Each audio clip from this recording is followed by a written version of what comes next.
নাটকীয়ভাবে আজ সাংবাদিক সম্মেলন করেন জনজাতি কল্যাণ দপ্তরের মন্ত্রী বিকাশ দেববর্মা। আমাদের প্রতিবেদনের একেবারে শুরুতেই নাটকীয় শব্দটা এই কারণে ব্যবহার করলাম কারণ বিধানসভা ভবনে মন্ত্রীর বিরুদ্ধে অভিযোগ উঠেছে। বিধানসভার বাইরেও সাংবাদিক সম্মেলন করে তথ্য সমৃদ্ধ আকারে কোটি কোটি টাকা কেলেঙ্কারির অভিযোগ উঠেছে। মন্ত্রীর জামাতা মন্ত্রীকে ব্যবহার করে কিভাবে বন দপ্তরের জায়গা দখল করে কোটি টাকা খরচ করে প্রাসাদসম হোটেল তথা রেস্টুরেন্ট তৈরি করেছেন তা নিয়ে রাজ্য তোলপাড়। এই পরিস্থিতিতে যেখানে দলের মন্ত্রী তথা বিজেপি দলের দিকে সাধারণ মানুষের টাকা হাফিজ করার মতো অভিযোগ উঠছে, সেই জায়গায় দাঁড়িয়ে চাঞ্চল্যকরভাবে প্রদেশ বিজেপির মুখে কুলুপ এঁটেছে। অবাক করার মতো বিষয় হচ্ছে বিধানসভা ভবনেও অভিযোগ যখন উঠছিল তখন ট্রেজারি বেঞ্চের কেউ কথা বলার সাহস পায়নি। অর্থাৎ এই বিষয়টা নিয়ে শাসক শিবির থেকে যে মন্ত্রী বিকাশ যথেষ্ট চাপে তা কিন্তু রীতিমতো প্রমাণিত। এই যখন পরিস্থিতি তখন গতকাল তেলিয়ামুড়া শহরে নিজ বিধানসভা কেন্দ্রের বাইরে বিকাশের কিছু কিছু অনুগামী সমবেতভাবে প্রতিবাদের নামে নাটক করেছে। সাংবাদিকদের সামনে বিকাশ অনুগামী জন কয়েক চুনুপুটি নেতা বিকাশকে ঢাকতে গিয়ে যেভাবে লেজেগুপরে হয়েছে তা কিন্তু রাজ্য রাজনীতির পরিপ্রেক্ষিতে তাৎপর্যপূর্ণ বার্তা। এই পরিস্থিতিতে দাঁড়িয়ে আজ বিকাশ দেববর্মা শাক দিয়ে মাছ ঢাকার মতো করে সাংবাদিক সম্মেলন করলেন।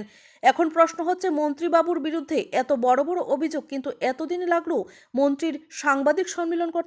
আজকের সাংবাদিক সম্মেলন থেকে মন্ত্রীবাবু দাবি করেছেন ওনার পরিবারের বিভিন্ন সদস্যরা সরকারি চাকরি বা পয়সাওয়ালা মানুষ, নিজের ছেলে পেট্রোল পাম্পের জন্য আবেদন করেছেন ইত্যাদি বিভিন্ন বিষয় তুলে ধরেছেন। কর্নেল চৌমুহনীতে ওনার জায়গা কেনা হয়নি, এই বিষয়গুলো উঠে এসেছে। এখন প্রশ্ন হচ্ছে, রাজ্যের দায়িত্বশীল মন্ত্রীর বিরুদ্ধে এত এত অভিযোগ অথচ মন্ত্রী এতদিন পরে সময় পেলেন সাংবাদিক সম্মেলন করতে, নাকি কোনোভাবে নিজের পিঠ বাঁচাতে সাংবাদিক সম্মেলন করতে হলো মন্ত্রী বিকাশকে? ইত্যাদি প্রশ্নগুলো এই কারণে প্রাসঙ্গিক, কারণ মন্ত্রী বিকাশে যাতে রাজ্যের মানুষের অভিভাবক, তাই মন্ত্রীর বিরুদ্ধে এই অভিযোগগুলো নিয়ে দিকে দিকে চর্চা, আলোচনা, পর্যালোচনা চলছে। মন্ত্রী বিকাশ দাবি করেছেন অভিযোগগুলোর সত্যতা প্রমাণিত হলে রাজনৈতিক জীবন থেকে সন্ন্যাস গ্রহণ করবেন।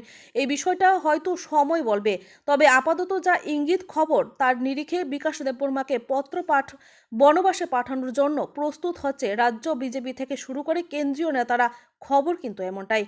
এদিকে আমরা দায়িত্ব সহকারে আরেকটা তথ্যও রাজ্যে মানুষের কাছে তুলে ধরতে চাইছি। বিগত বিধানসভা নির্বাচনের আগে প্রথা অনুযায়ী এফিডেভিট দাখিল করতে গিয়ে বিকাশ দেববর্মা দাবি করেছিলেন ওনার লোন আছে 8 লক্ষ টাকার কিছু বেশি।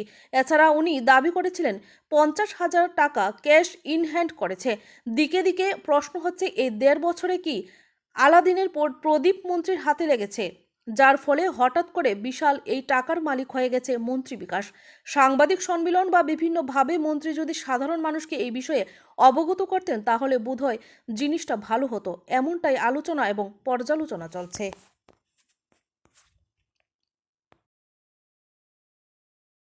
না, ওয়ার্ল্ড ব্যাংকের থেকে টাকা কোটি কোটি খেয়েছে। ওয়ার্ল্ড ব্যাংকের ব্যাপারটা আপনাদেরকে পরিষ্কার বলে দিয়েছে, কালকে আমার সেক্রেটারি ডাইরেক্টর সাহেব বলে দিয়েছে, আপনাদেরকে পেপারসও দিয়েছে। ওয়ার্ল্ড ব্যাংকের আমার কোনো কিছু এক টাকা আমি খাইনি, 1 টাকা করাপশন করে নেই ওয়ার্ল্ড ব্যাংকের আমার এখানে ফাইলই আসে না। ওয়ার্ল্ড ব্যাংকের সম্পর্কে আমি কিছু জানি না। ওয়ার্ল্ড ব্যাংকটা আলাদা ডিপার্টমেন্ট, আলাদা সোসাইটি। এটা ওয়ার্ল্ড ব্যাংকটা আলাদা সোসাইটি। আমি যেটা পার্সোনাল অ্যাটাক করেছে এই অ্যাটাকটা আমি দিয়েছি। নমস্কার। আর অ্যাডভাইজার কমিউনিটি যে উনি আমার নামে যে ইলিগেশন করেছে, যে আমি 60 কোটি টাকা দিয়ে আমি এই বিল্ডিং করেছি, যে বলেছি এই বিল্ডিং যদি প্রমাণ করে যে বিকাশ দেববর্মা এই বিল্ডিংটা খরিদ করেছে, এটা কিনেছে বিকাশ দেববর্মা, যদি প্রমাণ করতে পারে, আমি রাজনৈতিক জীবন থেকে আমি সন্ন্যাস নিব। আমি চ্যালেঞ্জ দিয়ে বলছি। আর যদি উনি প্রমাণ যদি না করতে পারেন, আমার বিধায়ক সুদীপ বাবু প্রমাণ যদি না করতে পারেন, আমি আপনাকে 48 ঘন্টা টাইম দিয়েছি।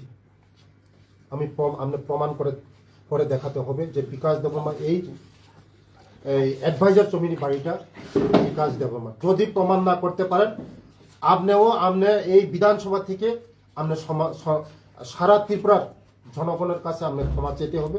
সম্পত্তি আছে আপনার, আমি তো বিজনেস করছি, সব দেখাচ্ছি আপনাদেরকে।